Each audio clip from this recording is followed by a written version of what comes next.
America और Ukraine मिलकर रूस के खिलाफ अब सबसे बड़ा कदम उठाने वाले हैं। दावा यह है कि राष्ट्रपति ट्रंप अब पुतिन के रवैये से बेहद नाराज हैं और इसी गुस्से का नतीजा होगा रूस के अंदर गहरे तक होने वाला मिसाइल अटैक।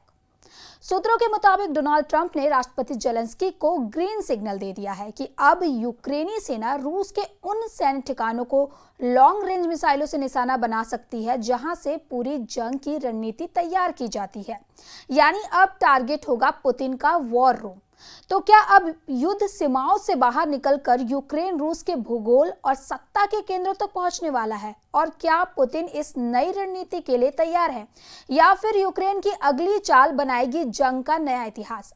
आइए इस एक्सप्लेनर में जानते हैं पूरी कहानी। किस लिए हो रही है ये खुफिया हलचल और कैसे बदल सकता है वैश्विक शक्ति संतुलन। नमस्कार, आदाब। आप देख रहे हैं न्यूज 18 का डिजिटल प्लेटफॉर्म और मैं हूं आपके साथ सृष्टि शर्मा। यूक्रेन को मिल गई है अमेरिका और नेटो को दी हुई लॉन्ग रेंज मिसाइलें और दावा किया जा रहा है कि अगला टारगेट है अब रूस के राष्ट्रपति पुतिन का प्रेसिडेंशियल पैलेस। रूस के राष्ट्रपति पुतिन की जान को अब बेहद गंभीर खतरा है क्योंकि अब ट्रंप सरकार और नेटो ने मिलकर यूक्रेन को लंबी दूरी मिसाइलें देना शुरू कर दिया है। दावा किया जा रहा है कि राष्ट्रपति पुतिन के आवास को लॉन्ग रेंज मिसाइलों से हिट किया जाएगा ताकि पुतिन को एहसास हो सके कि अब यूक्रेन जंग मॉस्को के दरवाजे पर पहुंच चुका है। नेटो के राजदूत का दावा है कि यूक्रेन के लिए लंबी दूरी की मिसाइलें गेम चेंजर साबित हो सकती हैं और ट्रंप सरकार की तरफ से रूस के बेहद अंदर तक हमले किए जाएंगे। दूसरी तरफ रूस के रक्षा मंत्री ने दावा किया है कि यूक्रेन में रूस बहुत तेजी से अपने मिशन को पूरा कर रहा है और यूक्रेनी इलाकों पर कब्जा करता जा रहा है। आप रूस के इरादों का इसी से अंदाजा लगा सकते हैं कि पिछले 24 घंटे में रूस ने यूक्रेन के 14 इलाकों पर भयंकर खूनी हमले किए हैं, जिसकी वजह से पूरी यूक्रेन में भयंकर तबाही मची है। अमेरिका अब रूस के भीतर तक वॉर करने की तैयारी में है। नेटो कह रहा है यह मिसाइल गेम चेंजर साबित होगा। 1286 दिन से चल रही रूस यूक्रेन जंग अब एक नए और खतरनाक मोड़ पर है। अब तक यूक्रेन को अमेरिका, नेटो और यूरोपीय देशों से 360 अरब डॉलर से ज्यादा के हथियार मिल चुके हैं। जेलेंस्की ने दुनिया की 41 से ज्यादा ताकतों से अरबों डॉलर का सैन्य समर्थन जुटाया है, लेकिन अब जो खबर सामने आ रही है वो पुतिन के लिए सीधी चेतावनी मानी जा रही है।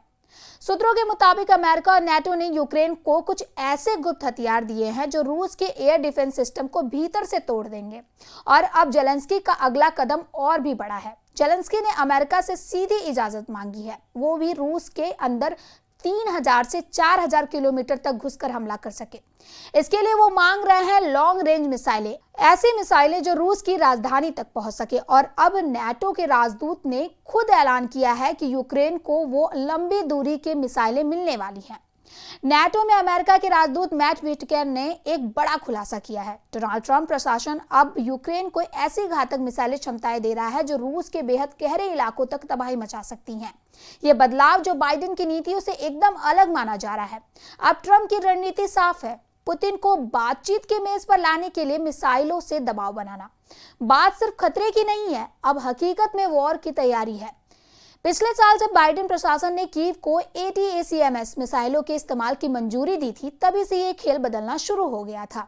ये मिसाइलें 190 मील यानी लगभग 300 किलोमीटर की दूरी तक मार कर सकती हैं और अब ट्रंप प्रशासन इन्हें अपग्रेड करने की बात कर रहा है।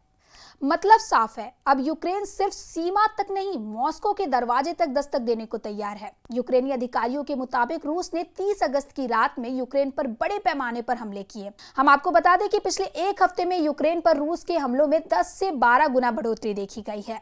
राजधानी कीव में ही 48 घंटे के अंदर 24 से ज्यादा यूक्रेनी नागरिक मारे जा चुके हैं, जिसमें यूक्रेनी नागरिक भी शामिल है। रूस ने सबसे ताजा हमले यूक्रेन के 14 इलाकों पर की है, जिसने जेलेंस्की के साथ साथ ट्रंप के भी होश उड़ा दिए हैं। रूस के भीषण हमलों में यूक्रेन के 14 इलाकों में भयानक तबाही मची है। दावों के मुताबिक यूक्रेन के जापोरेजिया क्षेत्र में रूसी हमलों से यूक्रेनी लोगों के घरों में गैस या बिजली गुल हो गई। लगभग 1 लाख घरों में बिजली नहीं है। यूक्रेन के मध्य निप्रोट्रोस क्षेत्र के निप्रोट्रोस शहर और पावरलोहराद पर भी 30 अगस्त को तड़का हमला हुआ, जिससे आग लग गई। यूक्रेन की वायुसेना के मुताबिक उसने रात भर के हमले में रूस द्वारा दागे गए 537 ड्रोनों में से 510 और 45 मिसाइलों में से 38 को मार गिराया। वहीं रूस के जनरल स्टाफ के प्रमुख वालेरी गेरासिमोव ने कहा कि रूसी सेना यूक्रेन में लगभग पूरी अग्रिम पंक्ति पर लगातार आक्रमण कर रही है और उनके पास रणनीतिक बढ़त है। इधर दूसरी तरफ यूक्रेन के साथ साथ तेजी से यूरोपीय और नेटो देशों में फैलने लगी है। इसका सबसे बड़ा सबूत नेटो देश रोमानिया से सामने आ रहा है, जहां दर्जनों टाइफून जेट को रूसी सेना से निपटने के लिए उतार दिया गया है। हैरानी की बात तो यह है कि रोमानिया ने यह कदम ऐसे वक्त उठाया जब यूक्रेन और रूस के बीच भयंकर जंग हो रही है।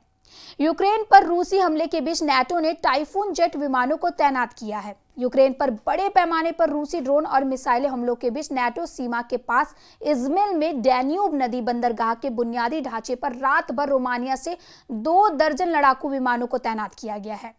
रोमानिया के राष्ट्रीय रक्षा मंत्रालय के मुताबिक नेटो के उन्नत वायु मिशन के तहत रोमानिया के मिहेल कोगलनिसिन एयर बेस पर तैनात जर्मन यूरोफाइटर टाइफून विमान को यूक्रेन से लगे सीमा क्षेत्र में तैनात किया गया है। विशेष रूप से उत्तरी तुलसिया काउंट की स्थिति पर नजर रखने के लिए भेजा गया है। तुलसिया शहर से नदी के पार स्थित इज़्माइल बंदरगाह रोमानिया शहर की ऊंची जमीन से साफ दिखाई देता है। रोमानिया में मौजूद जर्मन जेट उस समय हवा में थे जब यूक्रेन की सेना ने बताया था कि यूक्रेन के ओदेसा समेत देश के 20 स्थानों पर 93 ड्रोन और 2 बैलिस्टिक मिसाइलें रूस ने दागी हैं। अमेरिका की कोशिशों के बावजूद हालात काबू में आते नहीं दिख रहे हैं। रूस और यूक्रेन दोनों तरफ से हवाई और ड्रोन हमले जारी हैं। रूस ने यूक्रेन के कई इलाकों में मिसाइल और ड्रोन से बड़े-बड़े हमले किए थे। इसमें पश्चिमी यूक्रेन के वे क्षेत्र भी शामिल थे जो फ्रंट लाइन से काफी दूर हैं। रिपोर्ट्स के मुताबिक रिवने ओब्लास्ट में जोरदार धमाकों की आवाज सुनी गई और रूस के मिग-31 लड़ाकू विमानों के उड़ान भरने की भी पुष्टि हुई। यूक्रेन की राजधानी कीव में भी शाही ड्रोन उड़ते देखे गए। सुबह लगभग 4 बजे एयर डिफेंस सिस्टम सक्रिय हो गया और रूसी ड्रोन को रोकने की कोशिश की गई। रूस के इन हमलों से साफ है कि पुतिन को एहसास हो चुका है कि अमेरिका रूस को फंसाने के लिए वक्त बर्बाद कर रहा है और बातचीत की आड़ में बड़ी जंग की तैयारियां चल रही है। यही वजह है कि रूस ने यूक्रेन पर हमले तेज कर दिए हैं। उधर रूसी विदेश मंत्री सर्गेई लावरोव ने 2 टूक कहा कि अगर पश्चिमी देश यूक्रेन की सुरक्षा गारंटी देना चाहते हैं तो रूस को इस प्रक्रिया में शामिल करना अनिवार्य है।